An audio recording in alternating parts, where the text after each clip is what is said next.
Salut les petits poulets, bon ben voilà, on est dans ma cuisine et aujourd'hui on va tourner une petite recette de houmous. Je vous montre les ingrédients. Bienvenue dans la cuisine de Marie, plus connue sous le nom de Marie Gourmandise, un pseudo qu'elle utilise depuis maintenant 8 ans.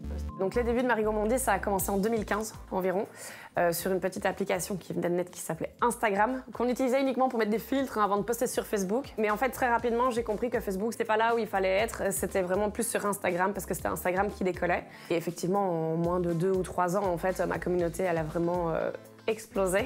Une communauté qui rassemble aujourd'hui 40 000 followers rien que sur Instagram et que Marie alimente quotidiennement par des stories, des vidéos, des photos. En coulisses, c'est un job à temps plein.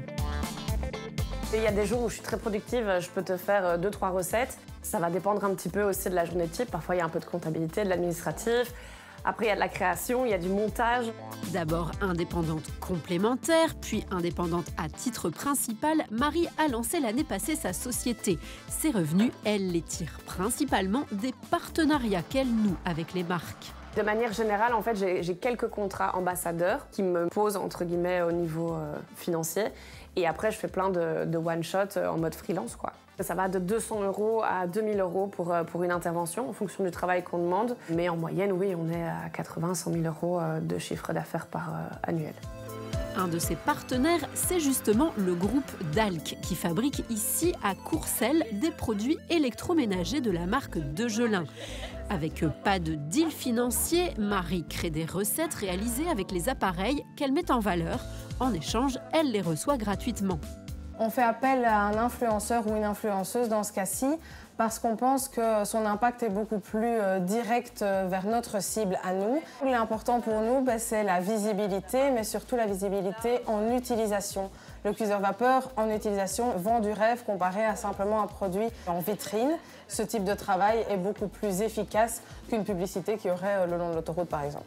Tout bénef donc pour les marques qui en redemandent. Dans le secteur de la communication, il a donc fallu s'adapter.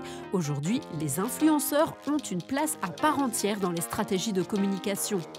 Le fait qu'ils incarnent un message, c'est pas juste une publicité qui passe, c'est aussi un peu un discours qui est porté par une personne et l'humanisation des contenus, l'humanisation des formats fait que ça fonctionne mieux et donc le taux d'engagement est plus élevé, le taux de conversion est plus élevé. Et du côté des influenceurs et créateurs de contenu, les choses sont de plus en plus structurées et professionnalisées. La plupart du temps, ils ont des agences qui les chapeautent, qui font des contrats donc avec la délimitation de déplacements, des réseaux à utiliser, des formats, donc c'est une story, c'est des fils d'actualité, des snaps, des TikTok. Et puis derrière, le cachet est négocié par les agences en fonction de la taille de l'influenceur, bien entendu. Et des fois, ça grimpe très haut, à plusieurs dizaines de milliers d'euros pour les plus populaires.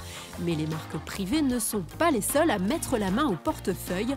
Le secteur public y succombe aussi. Cette agence namuroise a d'ailleurs organisé plusieurs campagnes pour la région wallonne, dont une dans le cadre du Covid. On a vraiment construit toute une brigade avec plein d'influenceurs, du plus petit au moyen au plus gros.